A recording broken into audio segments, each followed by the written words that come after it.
The Eagles just had their very last practice of training camp, this one being a joint practice versus the Colts, and man was it insane, as not only did the Eagles have a great showing in this practice, thoroughly outplaying the Colts with several guys having huge performances, including one in particular that may have had the best catch of training camp, but things also got heated as there were multiple fights between the two teams, including an all-out brawl started by one of the Eagles team leaders after things got chippy, and all this happened just a couple days before the Eagles take on the Colts in each team's final football game before the start of the regular season. So we're going to talk about all that in this video today, so let's not waste any time and get straight into it. So the Philadelphia Eagles have concluded their training camp after a joint practice with the Colts just a couple days before they faced them in the preseason, and after a very eventful training camp, the Eagles did not disappoint in their 15th and final practice, as they absolutely destroyed the Colts, or as Kenneth Gainwell put it, we whooped their ass up. I mean, you gotta love that coming from Kenny G. And speaking of Gainwell, it really does seem like he might be in line for the running back #1 job when the season begins, or at least a feature role alongside other guys like DeAndre Swift. I mean, we've had multiple reports saying that he is the team's RB1 coming out of camp, he's got the most carries and touches with the first team in practice, and a recent report from Eagles beat writer Bo Wolf via The Athletic says that as of now, it looks like Gainwell will be the team's lead back heading into the season because they see him as the most reliable guy of the group because he hasn't been injury prone in his career like guys like Swift and Penny, so that's definitely interesting. It seems like regardless of many people thinking that they should start Swift, Gainwell is going to probably be the guy to get the most touches in a rotation that also heavily features Swift and some of the other running backs in the room as well, so hopefully if that's the case, Kenny can make the most of his opportunity. Now in terms of this joint practice versus the Colts, Kenny G continued to get a lot of first team reps as he has all camp, and he performed well in the process as he had a couple nice catches out of the backfield in team drills, as well as some good carries, one of which he took to the right side for a touchdown. And then later, the Eagles pulled out a trick play, which saw Kenneth Gainwell throw a pass to tight end Grant Calcaterra for a big gain, so Kenny definitely had a nice showing in joint practice, which remains consistent with how he's performed all training camp. Now it's also worth noting that along with Gainwell, we saw a heavy dose of Swift and Scott getting first team reps, and Rashaad Penny also got some of those as well, so it is still definitely very much looking like the Eagles will utilize a running back by committee system this year, but Gainwell may end up with the most touches of the group if things in the regular season remain consistent with how they've looked in camp, which obviously isn't guaranteed at all. But now speaking of consistency, we gotta talk about these wide receivers as they have been the model of consistency throughout all of training camp, and that starts with AJ Brown, and in this specific joint practice, he started the day off nicely with a great over-the-shoulder catch in one-on-ones versus Colts cornerback Kenny Moore, and then later, he had another one-on-one catch versus Kenny Moore, which he snagged with one hand. AJ Brown once again making things look easy, just a couple phenomenal plays in one-on-ones from him, and now looking back on it in totality, he really did have a phenomenal training camp, and that connection between him and Jalen Hurts seems like it could be even stronger this season.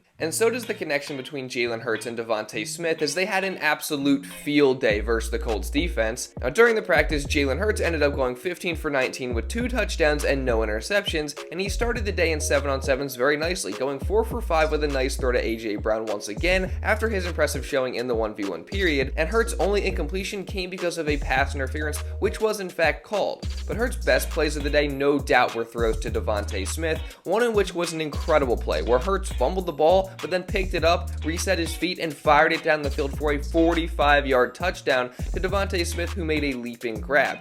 And then later, Smith made arguably the best catch of training camp, absolutely mossing cornerback Darrell Baker Jr. for about a 40-yard gain, and then later, he mossed Baker again, this time from about 10 yards out for a touchdown. I mean, the Colts defense just had no answers for DeVonta Smith, and he just continues to show why so many people are extremely excited to see what he does this year. I mean, he's so freaking talented, and I think this is the year that he finally establishes himself as a clear-cut top 10 wide receiver in the NFL, if he wasn't that already. I mean, there's a very real argument to be made that he's already at that point, so regardless, it sounds like DeVonta Smith is getting ready to improve upon his record-breaking season last year and take the next leap in his game. Now, someone else who's looking to take the next leap in their game is second-year defensive tackle Jordan Davis, who's expected to have a much bigger role this year than in his rookie season, and he looks ready for that opportunity. opportunity. I mean, he is in phenomenal shape according to many of his Eagles teammates, and his conditioning is definitely much better than it was at this time last year. And Davis also looks like a more developed player and more adjusted to playing at the NFL level, so he's going to be really exciting to watch heading into this season. Just in Eagles practice versus the Colts, he was able to get a sack on Colts rookie quarterback Anthony Richardson, showing off his pass rushing ability, which Eagles fans are hoping is something that they can expect to see a lot of this year, as well as his run stuffing ability. Now, someone else who got a sack on Richardson during joint practice was Davis's fellow Georgia Bulldog defensive tackle Jalen Carter, who continues to be the story of Eagles training camp by making plays every single chance that he gets. Now, in this practice specifically with the Colts, like I said, he got a sack on Richardson, and he also abused Colts guard Carter O'Donnell, first throwing him to the ground, then standing over him and gesturing to the Colts sideline, and then on the next play he easily beat O'Donnell with a power move and then looked over at the sideline again. So, I mean, it just seems like this guy's going to be an absolute monster. And together, the defensive tackle duo of Carter and Davis could anchor the Eagles defense for years to come. I mean, they absolutely wreaked havoc on Anthony Richardson and the Colts offense, as according to Colts insiders Joel A. Erickson and Nate Atkins, the Colts weren't really able to have any big plays because Carter and Davis were ruining all the Colts plays so quickly that they didn't have any sort of opportunity for many big gains. So it really was a dominating effort by the defensive tackle duo of the future for the Eagles versus the Colts, but they weren't the only defensive guys making plays. And don't worry, we're going to get to that and a lot more, but just real quick here, I want to say, if you are enjoying this video and want to see others like it coming in the future, make sure you subscribe to the channel and also turn on notifications so you don't miss when any other videos are uploaded. Around 80% of the people that watch these videos are not subscribed. If you're one of those people, you've been consistently watching these videos, you're enjoying them, and you love the Philadelphia Eagles, consider going down and subscribing right now and turning on notifications, and also subscribe to the second channel, Philly Fan 21 Productions, so you don't miss when I drop my Eagles hype video for this year. Make sure you subscribe to both of those. I think it's a win-win for the both of us. Now, with that being said, let's get back into the video. So as I said in my last video, the Eagles linebacker battle seems pretty much over at this point, with Zach Cunningham clearly proving that he deserves to start over the other linebacker candidates alongside Nakobe Dean. And that continued in this practice with the Colts, as he was really reading and reacting well to what the Colts were doing offensively, and he did a good job of not letting Anthony Richardson get out of the pocket to make plays, and he also did a solid job of slowing down the Colts run game. And this was all with the first team, so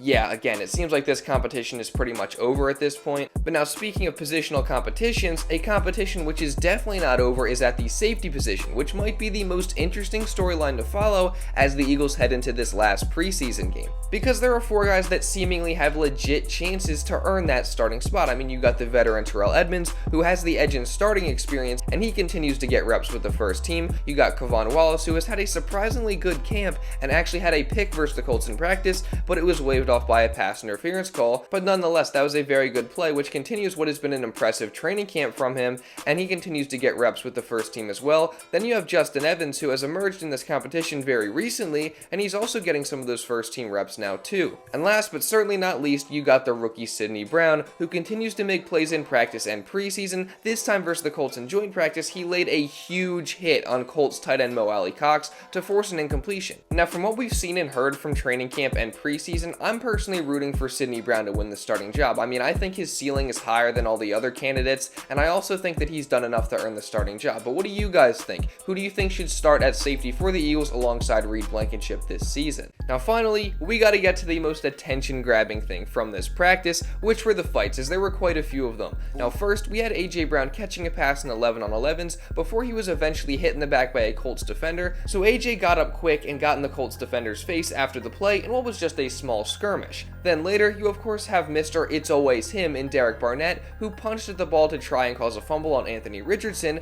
which the Colts didn't like, so that led to a shoving match, and Jalen Carter, who also got involved, had to be held back. I mean, whatever, I'm cool with Derek Barnett practicing hard, I have no issue with that, but when it comes time for the actual games, he's gonna have to dial it back, because if he doesn't, the unnecessary roughness penalties are gonna be insane once again, as they usually are with Barnett. But now, we get to the main event, in which Jason Kelce started a massive fight during practice, as Colts linebacker Zaire Franklin apparently hit Kenneth Gainwell late on 2 consecutive plays, and Kelce was not having it, as he absolutely bulldozed Franklin after the second play, causing a huge fight between the teams, where both sidelines were cleared and there were also some punches thrown. And this fight actually ended up causing the end of practice, as Sirianni and Steichen decided to call it after this happened. Now, I absolutely love that Kelce stuck up for his his teammate here, so I have no problem with him going back at Franklin at all. However, Kelce thinks that he probably could have handled the situation in a better way.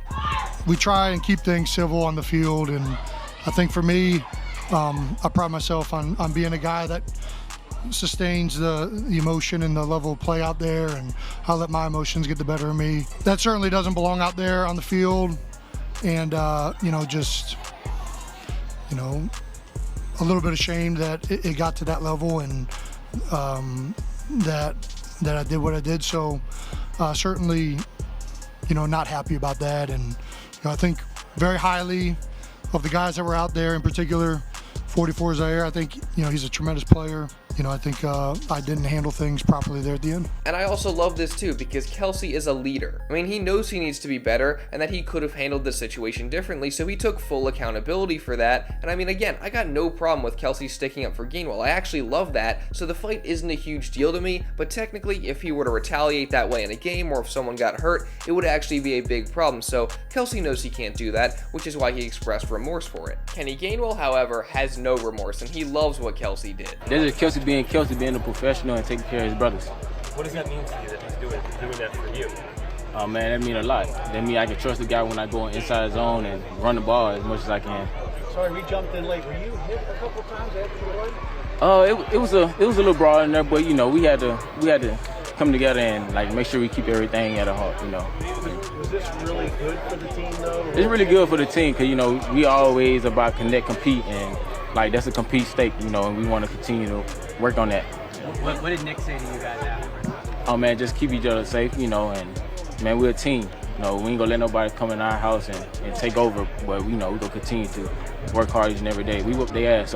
So yeah, the quote at the end there, that's just fantastic. And that, plus the fights and the lopsided play during practice, are only going to make the Eagles preseason finale versus the Colts even more interesting. So if you don't want to miss any coverage regarding that, or just any other coverage regarding the Eagles in the future, again, make sure you subscribe to the channel and turn on notifications so you don't miss when any videos are uploaded. Also, if you did enjoy this video, make sure you drop a like on it to show some support, and also leave a comment down below. What did you think of the Eagles joint practice versus the Colts? And also, make sure you subscribe to the second channel so you don't miss when my Eagles hype video for this season goes up, or just any future Eagles or Sixers hype videos in the future. And also, if you want to watch another Eagles video talking about how Zach Cunningham seemingly won the starting linebacker job, Jalen Carter's dominance at training camp, and more, you can go watch it right here. And now with all that being said, that's pretty much all I got for this one, guys. So thank you all so much for watching, and I'll see you in the next video.